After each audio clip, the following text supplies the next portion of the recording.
અખિલ ગુજરાત લોહાણા સમાજના સક્ષમ પ્રમુખ તરીકે શ્રી ઉમંગભાઈ ઠક્કરની અને મહામંત્રી તરીકે શ્રી ભગવાનભાઈ બંધુની વરણી થઈ તારીખ 25 મે 2012ના રોજ. આ વરણી થતાની સાથે જ આ લોકો જોડાઈ ગયા સમાજની સેવામાં. તારીખ 16 જૂન 2012ના રોજ વિશાળ પત્રકાર પરિષદનું આયોજન કરી પ્રમુખશ્રીએ તેમના અને તેમની ટીમના ભાવિ આયોજનોની જાહેરાત કરી, જેને સમગ્ર સમાજે એક અવાજે વધાવી. તારીખ 29 જુલાઈના રોજ યોજાઈ લીડરશીપ વર્કશોપ. કારોબારી નક્કી કરતા પહેલા નેતૃત્વના પાઠ શીખવવામાં આવ્યા, જેથી સમાજને યોગ્ય નેતૃત્વ મળી શકે. તારીખ 14 ઓગસ્ટે યોજાઈ ગઈ ફ્રીડમ એટ નાઇટ અને ત્યારબાદ સંગઠન યાત્રા, થેલેસેમિયા રેલી, સાયકલ રેલી જેવી અનેક ઘટનાઓ. અને આ બધું જ શપથ લેતા પહેલા જ યોજાયું આગવી કોઠાસૂઝ ધરાવતા કાર્યક્ષમ અને ટીમ લીડર તરીકે છાજે તેવા પ્રમુખશ્રીની રાહબરી હેઠળ.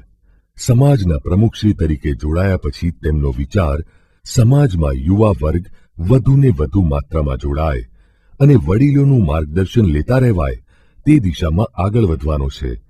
આ ઉપરાંત ડોક્ટરો, પ્રોફેસરો, વકીલો, સીએ, એન્જિનિયર જેવા પ્રોફેશનલ્સને સમાજ સાથે જોડવા અખિલ ગુજરાત લોહાણા સમાજનું કાયમી ધોરણે એક વિશાળ સંકુલ ઊભું થાય તેવું સ્વપ્ન સાકાર કરવા ટ્રસ્ટીશ્રીઓ, સલાહકાર સમિતિ અને સમાજના સૌનો સહકાર મળી રહે તે દિશામાં ખૂબ જલ્દી કાર્યો કરવા અને સમાજને ઉપયોગી પુસ્તકો બહાર પાડવાનો છે.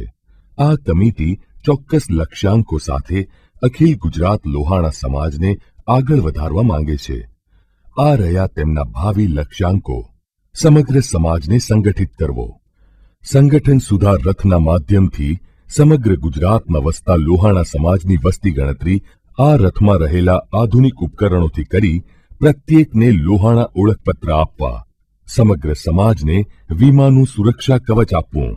સમગ્ર ગુજરાતમાં વસતા લોહાણા ભાઈ બહેનોને વિવિધ પ્રકારની ઉત્કૃષ્ટ સેવાઓથી લાભાન્વિત કરવા.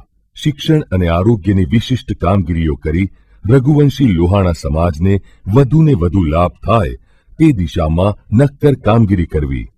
જાન્યુઆરી 2013માં અમદાવાદ ખાતે યોજાનાર લોહાણા મહાપરિષદ વૈશ્વિક અધિવેશનને અખિલ ગુજરાત લોહાણા સમાજના યજમાન પદ થકી સફળ બનાવવું.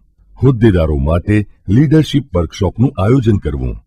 જાહેર જીવનની પદધારક સન્માનનીય વ્યક્તિઓને સતત પ્રોત્સાહન આપવું. લોહાણા વિઝન અને મિશનના ત્રિમાસિક સામાયિકનું પ્રકાશન કરવું. ચેરિટેબલ ટ્રસ્ટની રચના કરવી.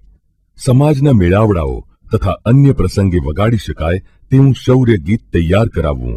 આ લક્ષ્યાંકો ત્યારે જ ફળીભૂત થાય જ્યારે આપણો સમાજ એકજૂટ થઈ સંગઠિત બને.